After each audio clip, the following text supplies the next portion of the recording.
Hello, Fairfield. This is Fairfield 2.0, and it's a show about you. Although I'm Mike Ragonia, but I'm part of Fairfield. I get to do this sometimes. And we have Doug Dowler with us. We have Adrian Dowler with us. Notice the connection in the last name. We're going to get into that. And also all sorts of other things like origin stories, like superheroes have. And we'll just jump into that like right now. Doug Dowler, Adrian Dowler.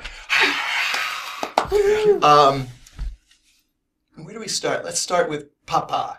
I just gave it away. Oh no, the connection.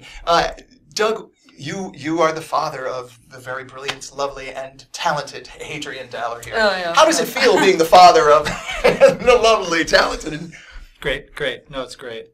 And I've been doing music on and off all my life, but now the fruits are really in continuing to improve the music and doing great music. And I'm talking about Adrian here. Yeah, seeing where she's going.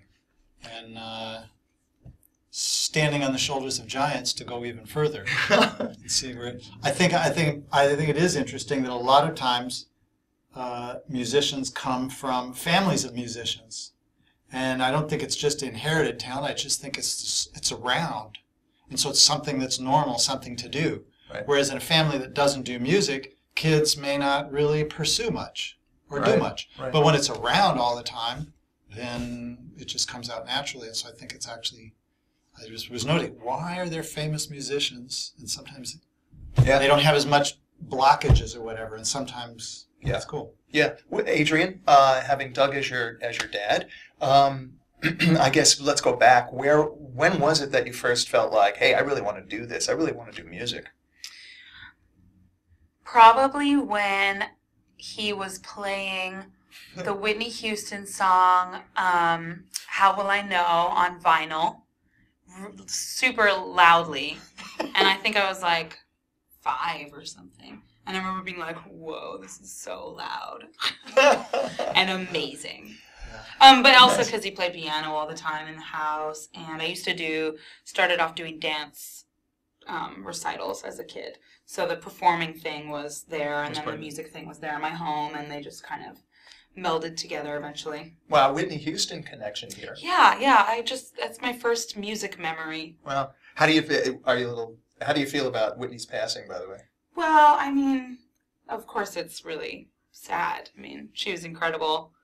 Did she become phenomenal singer? Did she become any kind of an idol to you, or somebody to look up to? Or? No, I think I just I mean, she was, but not they all were. All of those singers then. You know, it was, I don't know that she rose above the others. It was kind of her and Janet Jackson and Madonna and En Vogue, 90s girl band. There was like a lot of different, Mariah Carey, and they all I would lip sync in front of the mirror to all of them. Did you like this group? What was the name of it again? Salt and Pepper? Oh yeah, totally. Really? Yeah. Great. Girl rappers, they totally, they were the first women to rap like men and rap about men the way that men rap about women. Yeah. And they did it with such a sense of humor, and it was totally groundbreaking, I think. Yeah, me too. Some of those videos were pretty funny. It's like if you didn't get it when you were hearing them sing, you definitely got it in the video. Totally. And I think they were kind of like feminists almost. Yeah, you know? I'm with you. Yeah. Did you tend towards rap? Did you like rap? I don't think I tended towards it necessarily. I think it was really popular when I was growing up. And my brother listened to it, and that was kind of the thing. It's like now in Fairfield, young people, it seems like it's more indie rock bands and electronic music and stuff. When I was growing up, it was all hip-hop and rapping and breakdancing, and that was just what was cool. Yeah. So because of that, I listened to it, so I have like kind of an appreciation for it because of that. But I'm a singer, so I prefer to hear people sing. You know? And Michael Jackson. Michael Jackson, he was the number one all the time. He was the king. Favorite Michael Jackson song? Oh, I have a few. I think my favorites are this really random song off of History called Stranger in Moscow. Stranger in Moscow. Such a good song. I also like The Way You Make Me Feel. Yeah, what a great record. Yeah. I'll probably think of others like as we're talking. I'll be like, wait, this one. I love it. My favorite is Human Nature for whatever yeah. reason. Yeah, Want that's to a Be Starting beautiful. Something. Yeah, both of those are great. Yeah, those are my favorite from Thriller, and everybody, of course, is into Beat It. I've just been Beat It has beaten me up now. Yeah. I can definitely still hear that song and watch that video forever. Those are just great, and those are great videos. And in fact, the Beat It video, I got to see a rough cut of that. What was the guy's name? The director. He was good friends with. I was working at a jingle company at the time. It'll come to me like at the end of the show. But we got to see a rough cut of it, and I saw that and I was like, "That's Michael Jackson," and you know, because we had just come off of Billie Jean, which was more typical of what music videos were in those days. Actually, it wasn't typical. He was groundbreaking, but everybody Mhm. followed him. Yeah, He okay, was right. definitely groundbreaking. Right, He was right. Way ahead of. Except really that the broke the lights, field. the way that the sidewalk and the lights and the way that the wind was blowing on Billie Jean. Sure. Hey, it reminds me of Fred Astaire. I mean, it was all. Yeah. No, and that's what they were going for, of course. Oh, Yeah. sure. Where was I going with the Beat It? But I saw that and I thought this is really like he's melding rock. He's trying to meld R&B with rock, but he's doing it in a visual, visceral way, which nobody did before. Cinematic. And it wasn't all that. You look at it now and it's really tame. Mm-hmm. But at the time, it was like, wow, what are we looking at here? Well, they hadn't done that in a long time. The old movies, Fred Astaire movies in that era, were really into big productions and big dance numbers that were very cinematic. Yeah. And then there wasn't much going on. Yeah, but you know the end And of the... then the music videos really brought that back. Right, and I think Beat It at the very end of Beat It, where they have the Fosse, you know, where everybody's Mm-hmm. coming out. That Fosse thing at the end, I think, was the first time that was done in a video for sure. And I heard they were real gang members. I wish I knew for sure. I know. Maybe. It might have just been a They- rumor for publicity. They danced really well for Yeah. That's like all the gangs were like taking dance lessons. Well, at the Yeah, time. yeah. the Thriller, Brilliant the dancers. Thriller were real zombies. Now, I heard they were real zombies. Thriller, I remember watching Thriller let's talk about Thriller for a second. I remember watching, it was like a 13-minute or whatever it was. Jason Strong, our cameraman, do you know this? The answer to this one? I don't know. And director-producer. I know Thriller, but I don't know who did it. I mean, I know it's Michael Jackson, but I don't know like who directed it and who did all the. What good are you? Okay. That's why I'm on the camera. And you do that so Well, well. but before we go on, I wanted to say, about the women and the influences or whatever. We love Jason, by the way. I think women who rock Uh-huh. are some of the strongest female characters. Yeah. They rule. In fact, there's more Yeah. pop stars and more people on top of the charts now are women than men, and I think they rule at least equally, if not more so than men, in terms of in the whole field of music and videos and. But There's you a lot of got- female songwriters too. and Yeah. female songwriters. Right. So in the The music biggest- field, some of the biggest hits on the radio But- are written by women. Yes, I've always- which is absolutely, I'm with you. But the thing I'm also throwing out there is that we're in another dance phase. In other words, you remember disco, and then in the 80s we had sort of like the Eurodance stuff that happened at the end. We're in another dance phase, so we're hearing a lot of electronica, and we're hearing a lot of dance music, and everything. That's what's got the charts. Right. And in that realm, traditionally, I think it's women that rule. There's don't still you quite think? a lot of men, I think, There's actually. men. But Especially in women rule. electronic music, there's a lot of male Well, yeah, DJs who then Skrillex sing and as Dead well. Mouses and all that stuff. Yeah. but there's no limitation that women can be strong figures, from Aretha or Janis Joplin or whatever. Grace Yeah, Slick, yeah, they're the always rockers. powerful figures. Joan Jett. And I think that was Pat always a Benatar. great thing. And in the past, it was often like boy bands and stuff were at the top of the charts, and now it's women. Boy bands. But women. women have always been a strong character. So I was just saying your formative years, I'm always Oh, yeah. listening to Aretha and putting on stuff. So I'm playing Whitney Houston loud and just rocking out and going.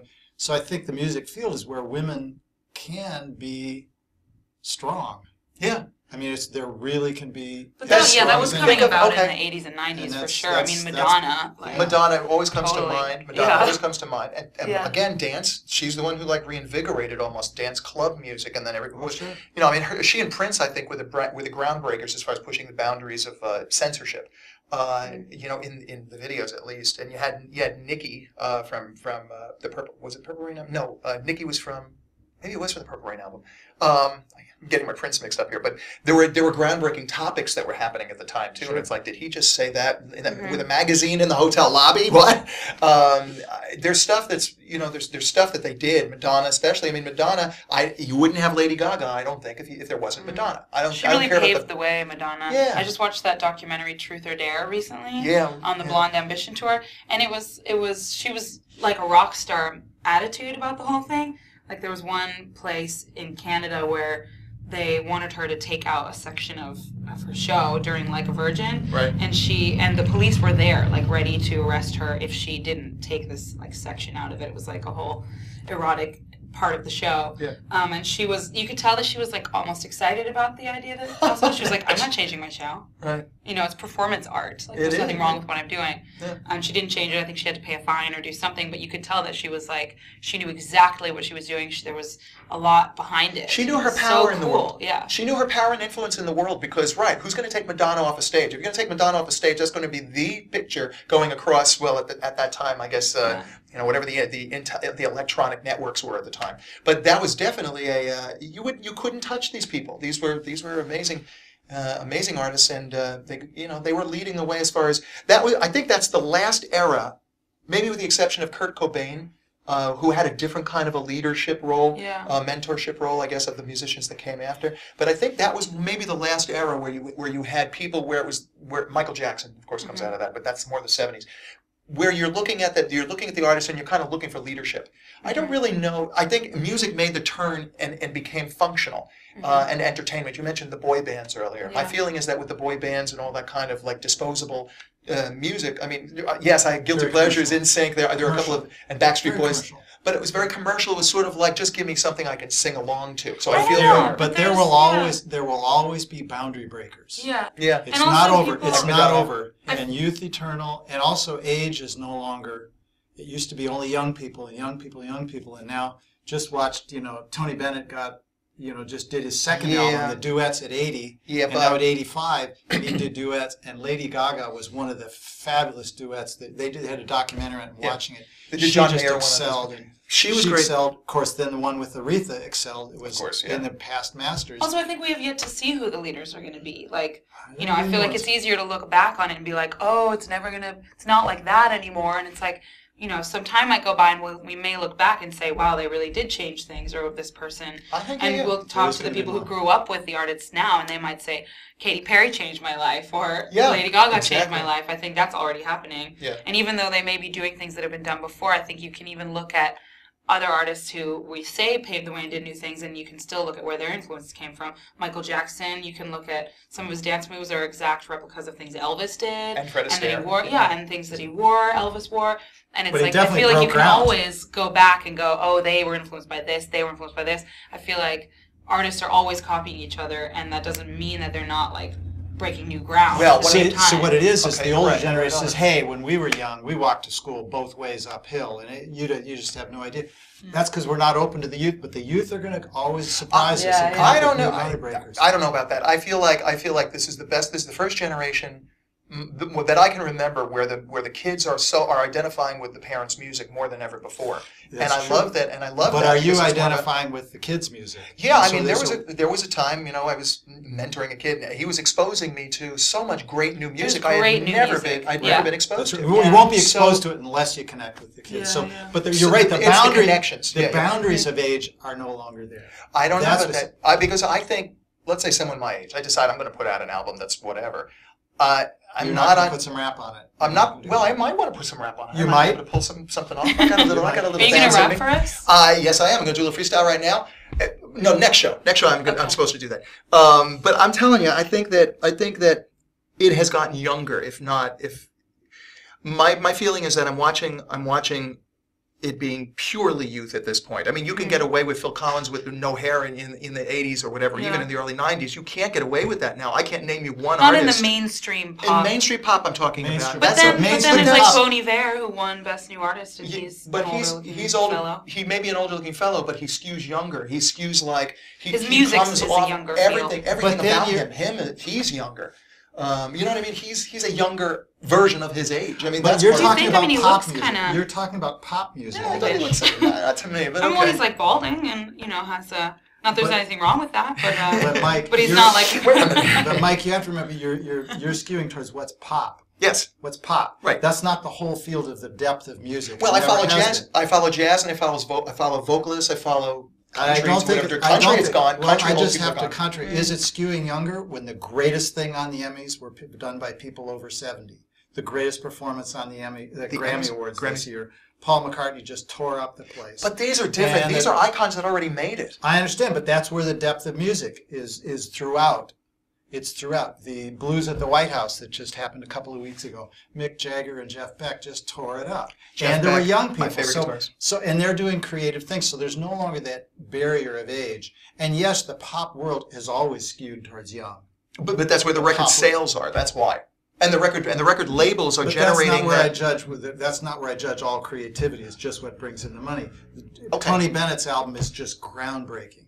The duets too. It's tremendous. Duets stuff. 1 is pretty cool. And they're both great. Yeah. But what he did with Lady Gaga was like unbelievable. It was cute. It's very cute. It was Yeah. powerful and some cool stuff. So I just think that the barriers of age are opening up. I don't know. I think you know what it is. I think maybe there's more job opportunities for people if you're Well, that's the case. That's But true. I mean, I work with a couple of different labels occasionally. Work with meaning I'll interview some acts from their labels because they're Robbie Robertsons or they're people like 429 is a great roster of artists that I can't name one artist right now for, but they have like the older artists who then move on to their label because the major labels don't want them anymore because they're not young, they don't know how to market these people anymore. Yeah. When I went to South by Southwest, that was almost all young people. That was almost all the new acts, and the ages ranged from like 16 to like. It was rare to find anybody over 25 down there, and I'm not talking about the people who were walking around. They had geezers like me too, but it was like. And isn't that always the case? Huh? Wasn't that always the case? No. No. I think there were periods where now Bruce Springsteen gave at South by Southwest. Bruce Springsteen gave the keynote speech, and he gave one of those brilliant speeches I think I've ever heard on the subject of music. Yeah, I heard it was like an hour long, or it was something. about an hour long. It was beautiful, and it was really life changing for some people that I know who saw that, and I would say I would have been very affected by the things that he was delivering, and he had wisdom. But there's the difference. That's the thing that's missing. It's sort of like in the whole, let's say, major label pop charts. What's missing now is that there is everything is a commodity, everything is a product, everything is an image, everything is a distorted image in a lot of ways in order to sell records, that you don't have what used to be intact in the music business before, which was a line of wisdom. There was sort of like the A&R guy. That's still in the music business, maybe not right in the mainstream pop charts, but there's without question still wisdom. But it depends on where you go. Yeah, music. But there's always been music business. There's always been music as a business, and there's been underground. Underground applying to everything else other than what? Everything else other than the very, very mainstream pop charts. You're in our generation, when we were young, the underground was FM radio. Right. Now FM radio is not underground. Well, of course. Nor is record sales. Nor is, when my son was exposing me to rap music, he was not exposing me to the rap music that was selling records. Mm-hmm. And most people in my generation says, I don't like rap music. Now, well, that's kind of a blanket statement. But he would turn me on to all this underground stuff that was not just commercial gangster rap, but was really deep stuff, and it was really wisdom and really cool stuff. And the underground now is partly at these festivals, partly on the internet, and partly on a lot of the concert venues that you work with that are not necessarily the commercial. So you're right. If you look at really commercial, it's always going to be what's online. sold. Yeah, you can find bands that haven't sold very many records or anything, and be exposed to their whole discography and. Yeah, and you also have people that are selling so many records and actually moving a lot of selling out concerts that have never had a hit, and they've never. I mean, they're like below the radar, and yet they have just enough. I think it's There's just an there's a underground transition. scene. Yeah, there's an underground scene of concerts. But there's just a transition happening, and I feel like it's not. I don't think that it's worse than it has been in the past. It's just getting your head around a different way of doing things. New transition. I feel like there's always ups and downs in the mainstream pop charts where suddenly. But I feel like every generation is like. Says that the previous generation was better than this one in terms of popular music. Now wait, but do you know what I mean? Where it's kind of like right. I wouldn't say better. That happens a lot. Where it's like, oh, music nowadays, it's just terrible. You kids, you rock and roll. Get off my lawn. Here's what I feel like as far as the. I think it's better. I think a lot of the artists that I interview, the pop stars or the jazz people or whatever, they all go, for the most part, they'll all go, if I have advice for new artists, my typical question, a lot of them will reply with stuff like, you better learn how to work, all the social media and all that. They're wise to it. They're hip to it. They know that you have to make the transition. A lot of them say that the record companies are all dinosaurs. It's a good thing you're happening now than ever before. And I'm agreeing with that. I feel like there are two problems. There's one, Somebody had a great answer to that just yesterday. I think it was a guy named Greg Laswell. No, it was Adam Dervitz from Counting Crows. He said basically that you've got as the record companies are getting destroyed, you may not have. His point was you may not have like the big superstars that you had in the past. Those will still have, that still relies on a lot of money and a lot of whatever. But you do have everybody who wants the opportunity to sort of have a foot in music and make some money at it. Mm-hmm. If you're clever and if you figure out how to work your social media, how to develop your fans, always be catering to your fans, always be giving them something, always be talking to them, make them feel like they're part of your family, all that.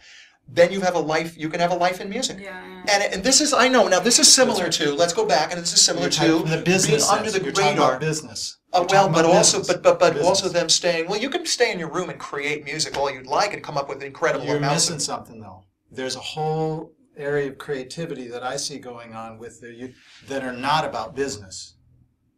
It's about expression. About expression and creating concert venues for example, in Iowa. Throughout Iowa, concerts going on and venues and bands and lots of support and lots of fans. And the purpose of it is not so that they can go to New York and make it. I'm not just going to make it. The idea of making it is certainly there. And someone like Counting Crows or some of the established bands think, we have to do what these underground bands are doing, which is keep in touch with our fans and be on the social networks or whatever.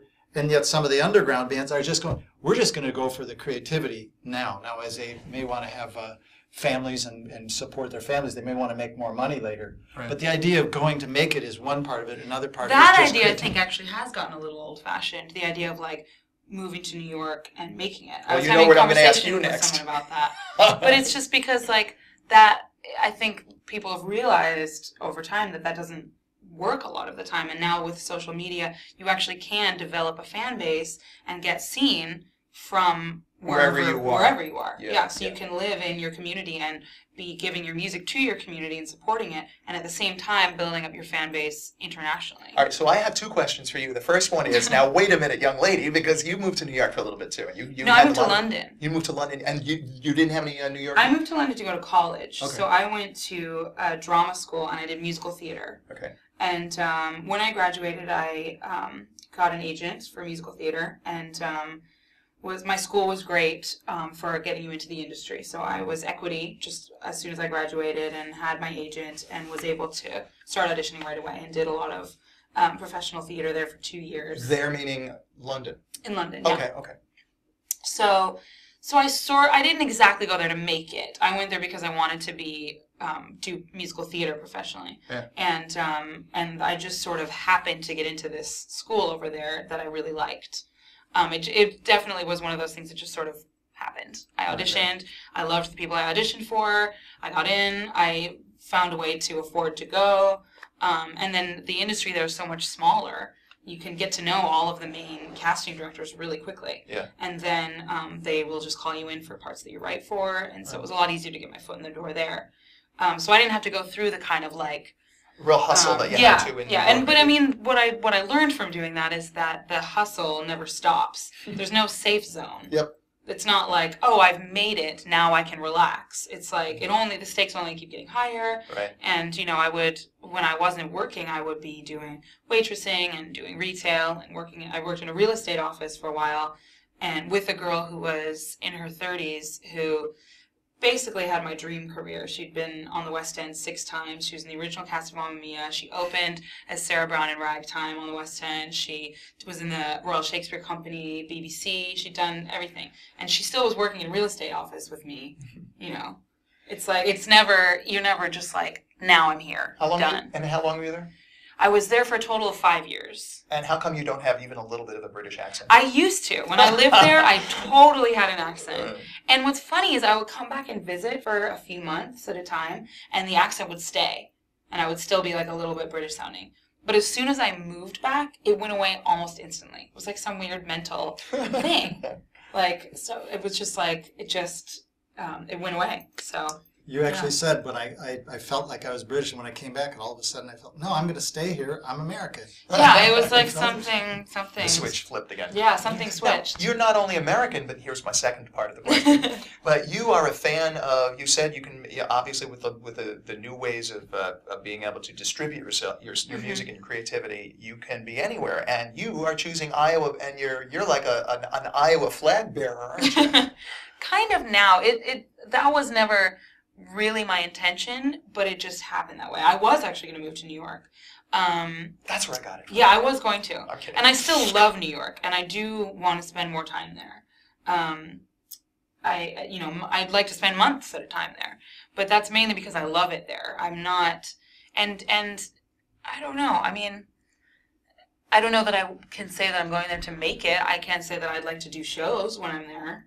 And meet more musicians. I mean, there's so many musicians there. I feel like it's good exposure, but I don't have a really specific goal in mind with my music that like I'm gonna get famous. But that's what I think is going on. There's kind of that goal. Is the goal to make it no matter what? Yeah. Or the goal a little bit more internal to explore your expression, your creativity, and there's a little bit more personal. I want to develop my skills or develop my repertoire or develop my songwriting or just express myself. Whereas to make it, you're going to primarily go, what's going to sell?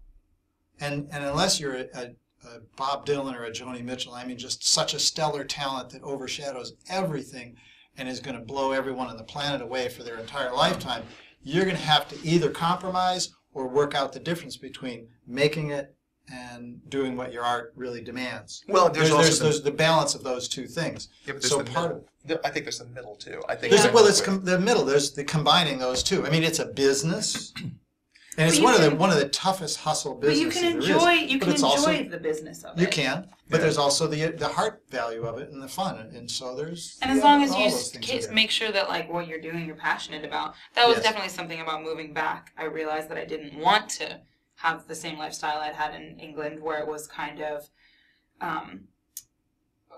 so unsteady. So just as a mentality too, having such specific goals, it's really a difficult life if you don't reach those very specific goals. Right. If your goals aren't so specific and they're a little bit broader, I want to create music, I want to be a performer, I want to reach more people. You can let the project kind of dictate your decisions and let the music dictate what you want to do instead of constantly thinking of how it's going to sell. I mean, the thing is you have to sacrifice, like, okay, I may never make a living from this, right?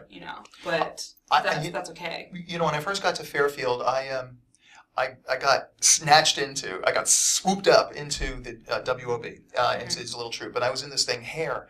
And I had such an incredible, different life experience in that thing that it changed my life. It really made me feel like, if this is, it's sort of like from the jerk. If this is out there, I wonder what else is out there. Yeah. So I was a jerk, and I basically, but I think in a good way. I hung in there for like 3 more musicals after that. But by the time I got to the end of it, I was so burnt out on the experience of going on the stage and remembering lines and you have to really want it. You have to love it. You have to love more it than anything. Yeah, I had a friend who was, anything else. Yeah. I had a friend who was basically, being very sweet about it, trying to keep me in the thing. But but there was something in me that knew, no, this wasn't my way of. To your point, this was not my way of expression. It was fun to do. Like Hair was an amazing thing to me. Yeah, it was amazing. It was so good. Oh my God! Good show, and you were outstanding in the show. You stood out. You were outstanding in the show. You were one of the bright lights. You were very. He wouldn't say Thank that. you. But I was wearing a white suit. That's why I was. No, it was quite and you were a new character in town of many great characters. And no, we were seeing you doing really well. I wanted to, before you said something. There's never I'm comfortable here now. Just the story of Leon Russell, one of my heroes who was more or less forgotten, and Elton John said, this is wrong. I'm going to go and he was, playing mall openings. One of the greatest songwriters of our times, greatest players, greatest pianists, and greatest performers. And so he brought him back, and they, got him in the Rock and Roll Hall of Fame, and they were on Saturday Night Live and cut an album together. But he was like, literally playing mall openings. It was a But forgotten maybe character. he was okay with it. He might have been That's okay what with I'm realizing. it, but, I but there's no Yeah. necessarily oh, I made it and I can coast. I saw him It's tricky. I saw him play in a shrimp bar in California about 5-6 years ago, something like that. And I was thinking, this is Leon Russell. Why is he playing a shrimp bar? But Yeah. it was a fun venue, and Oh, he it had was he had great. fun. He Oh, didn't he's care. great. He was playing his That's music. part of great. well, being in Iowa has been awesome, is realizing like playing in a small venue can be amazing, and the people here, it's not a failure to them to not go and make it in the big world. Like this is what they want to do, and it's beautiful. Although I have to say, there's a lot of pressure on a couple of people, and maybe it's self-imposed pressure. I'll name names because I think it's important for the concept to be discussed. Eli Lieb is somebody that everybody looks at as sort of like, oh, he's the guy who went out there and made it, or whatever. And I'm not sure what that means in the Well, he relative didn't to. go out there. He came here and did exactly what he wanted to do. Right. It was but and it was just worked out that so tons of people watched his videos. You know? Well, I went to the show. I went to the show at the Sondheim. Mhm. And I have to say that though I appreciated the show, I also saw more of the love from the audience for this kid expressing itself in the reaction to the songs, as opposed to a true reaction to, oh my God, that song blew me away. No, Which I think he's in this, one of our own. in this, he's one of our own. And I think that, and it's sold, I think it's sold out. I think the Sondheim sold out when he played. So this is one of the, and everybody knows him from being a little kid, I guess, and growing up in the community and wishing him well and wanting to cheer him Well, I on. think that's any small town. You'll get a lot of unconditional love and support. This might be a little different because I've never seen, but I've never seen like the type of, I've never seen the type of like these people could have been giving him standing ovations every time, and they were containing themselves. Because I was at that concert and I thought it was normal. You thought it was normal? Most I- concerts in Fairfield It with was- locals that are Maybe that you're are right. from out of town. Those who have actually had world experience. But I'm he ignorant did young. he did a cool Well- thing though, because he lived in New York for 10 years. He's quite an introverted guy and moved back here. Was thrilled to move back here and just started making music. In his house and posting videos online of him making covers and his own music. Yeah. And it just Right, got and that's hundreds where of thousands of views, and then it was sort of like, oh, this guy, and then it sort of, but it happened very much from his own organic approach. and he has a machine. And he has a bit of a marketing machine, and he's tied in, I think, isn't he tied in with the David Lynch Foundation and those guys? No, he has somebody working with him on PR On and promoting stuff now, stuff, yeah. but only very recently. It was only after he then had all kudos of to these him. views. Yeah, good for it him. was very much just like it was quite. I mean, because I remember when he moved back, and then I watched it all happen, and it was just very innocent the way that it. Yeah. what But it happened. he also did a very commercial had a very commercial strategy, which was which you described to me that you weren't interested in pursuing, was that whenever a new pop hit would come out, or a new release from a pop artist would come out as their next release, he would immediately record and post a video of him doing a cover of that song. So whenever somebody clicked on so that, when you they got. so when you But go he to would search still for, only do it if he liked the song. Well, he sure, wouldn't just do sure. it. Yeah. But that's it that's worked. one strategy. So you strategy. go and search for a new song. Oh, there's a new song by Adele. What's it called? And you go, oh, it's this, and you type in that name. The first hit may be Adele, but the second hit may be, because he's the only other guy that's recorded That's the right. song within That's the right. first week. Right, within the first And week. so he gets there's a lot, no- and pretty soon he's got 100,000 views. That's a great strategy. That's right, But that that's means right. you're doing covers of the Yeah. ones you like. But then he Yeah, also that's it. sings his own And he material does his own, and then he stuff. gets it Yeah. connected. So Although I there's a have, strategy. I have to admit, I wish he did not sing Hallelujah. He did a great version of it, but I wish that Hallelujah seems to be the fallback song that every single person, when Mr. sing Microphone that song? sings, it's like. I think a lot of singers like to sing that song because it's emotional, and I mean, I always find that the slower, more dramatic, sad songs are a lot more fun to sing. Actually, I know. because you can just kind of get into the notes, and Surely the there's feeling. there's another song on the planet. the That's what I billions think. of songs. Also, it's probably just a lot of people like it. But it's funny. It's a Leonard Cohen song because everybody used to do Suzanne, and everybody used to do "Hey, That's No Way to Say Goodbye" like in the old days. So it's the same Dance thing Me to running the End the of gamut. Love. Yeah. I mean, but he's written a lot of great songs. He's just a better songwriter than most anybody else. Yeah, So- yeah. Leonard Cohen, he's so good. He has a song. Do you know Bernadette? Just like Bernadette. Which, oh my God, there is some. Yeah, he has an incredible. He's unique, completely catalog. unique, humorous and ironic and sexy and droll And his son- deep and poetic, all at the same time. That nobody has that combination the way he does. Yeah, his son Adam just put out an album. Got to interview him the other day, and Adam is sort of the same, cut from the same cloth. And whenever I was asking him a question or something, he would come back with like, well, I wouldn't exactly phrase it. He was like, he was definitely doing the, you know, playing on that end. And it was like, great, I like this. I wanted to ask, we're talking all about all this music business stuff and all of this aficionado, you know, we're all music aficionados here. But let's go back to some of your history, Doug. You're wearing a shirt that says Detroit. I wonder why. That's right. Yeah, I grew up in Detroit. What? And I the reason that's significant, first of all, when I had older brothers, I was the youngest of three brothers, and my oldest brother was a radio fan, listening to radio, and was friends with DJs and was kind of interested in that.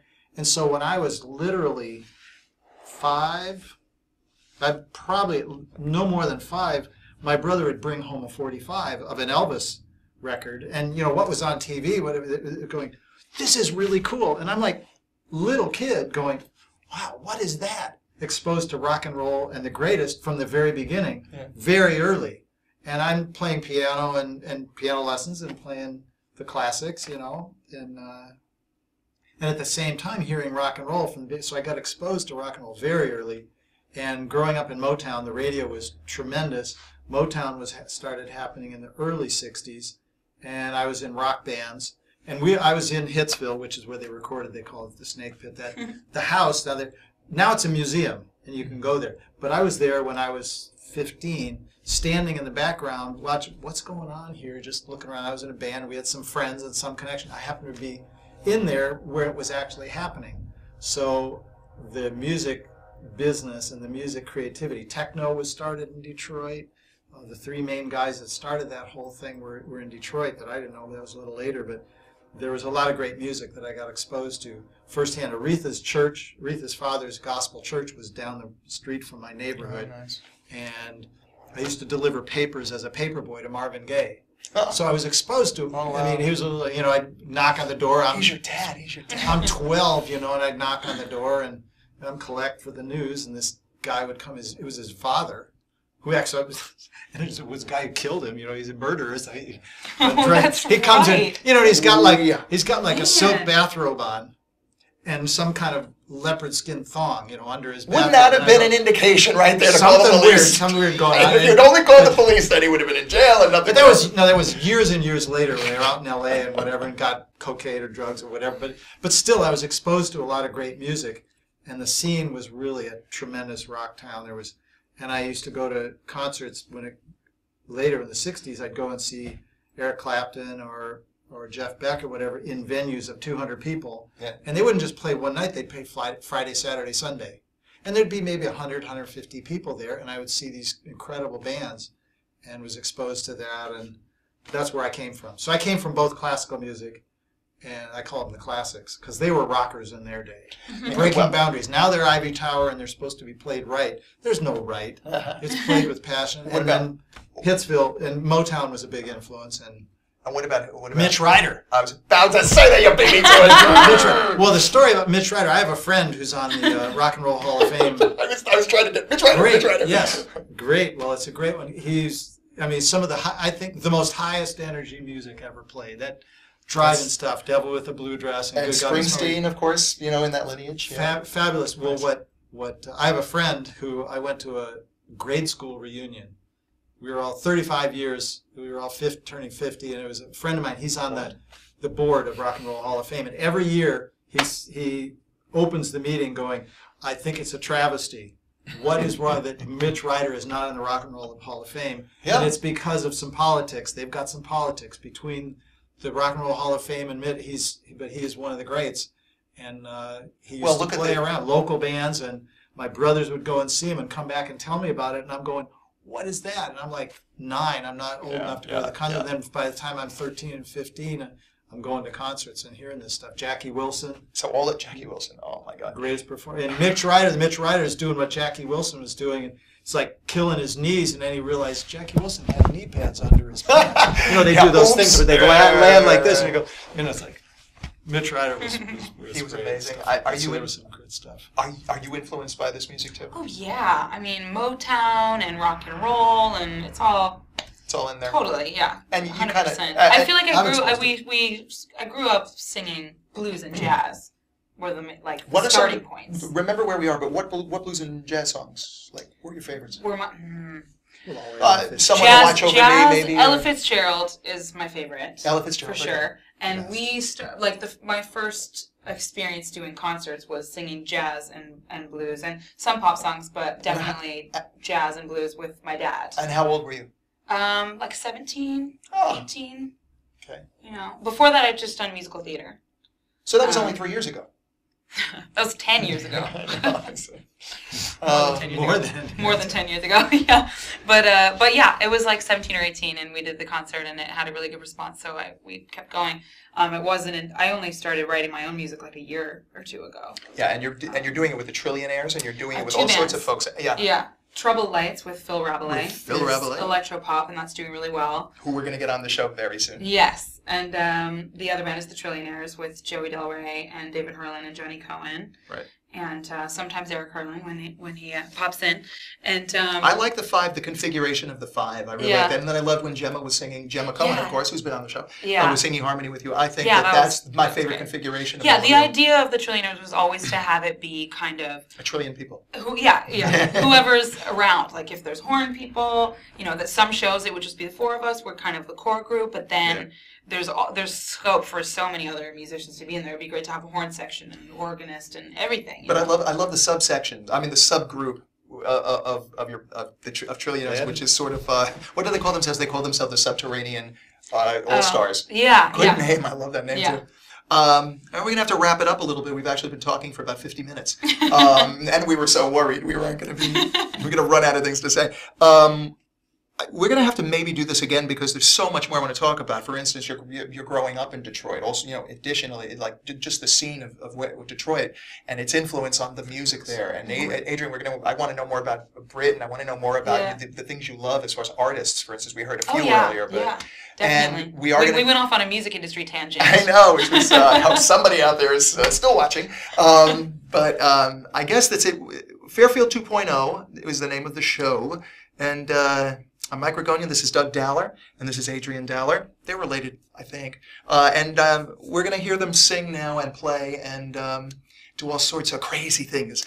But I really want to thank you for coming on. And like I said, we have to do this again because there's just too much to talk about. Lots of fun. Lots of fun. And I applaud you. Thank you very, very much. A lot of fun. Thank you. All right, so hang in there. We're going to have a couple of songs by the Dallers. And all the best, Fairfield. Take care. Well, okay, so my dad and I are going to sing a couple of songs that we used to sing when I first started performing ever with my dad. The first one is called Someone to Watch Over Me. You've probably heard it before. So this will bring me back to my first shows that I did when I was 17.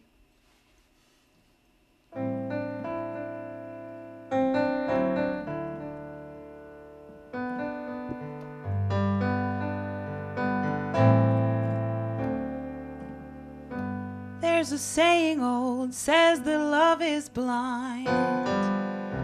Still we're often told, seek and ye shall find. So I'm going to seek a certain lad I've had in mind. Searching everywhere, haven't found him yet.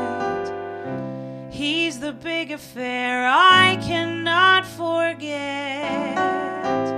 Only man I ever look at with regret. I'd like to add his initials to my monogram. Tell me, where is the shepherd for this lost lamb? There's a somebody I'm longing to see. I hope that he turns out to be someone who watch over me.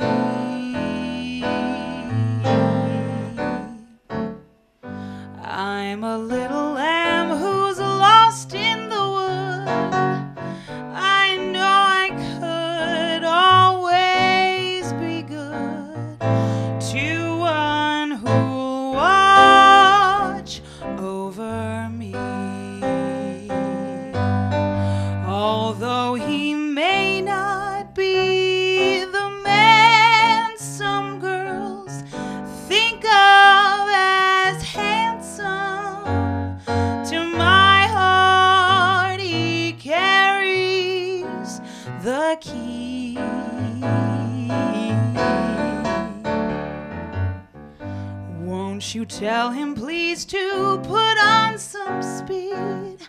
Follow my lead. Oh, how I need someone to watch over me.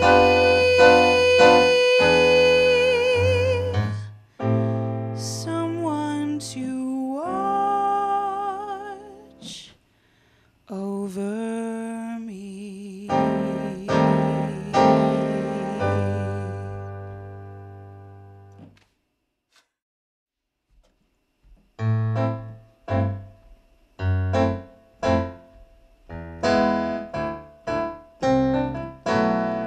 Got a little rhythm, a rhythm, a rhythm that pitter-pats through my brain. So darn persistent, the day isn't distant when it'll drive me insane. Comes in the morning without any warning and hangs around me all day. I'll have to sneak up to it someday and speak up to it. I hope it listens when I say, fascinating rhythm, you got me on the go. Fascinating rhythm, I'm all a quiver. What a mess you're making, the neighbors want to know why I'm always shaking just like a flivver. Each morning I get up with the sun, start a hopping, never stopping, to find at night no work has been done. I know that once it didn't matter, but now you're doing wrong when you start to patter. I'm so unhappy. Won't you take a day off, decide to run along somewhere far away off and make it snappy? Oh, how I long to be the gal I used to be. Fascinating rhythm, or won't you stop picking on me?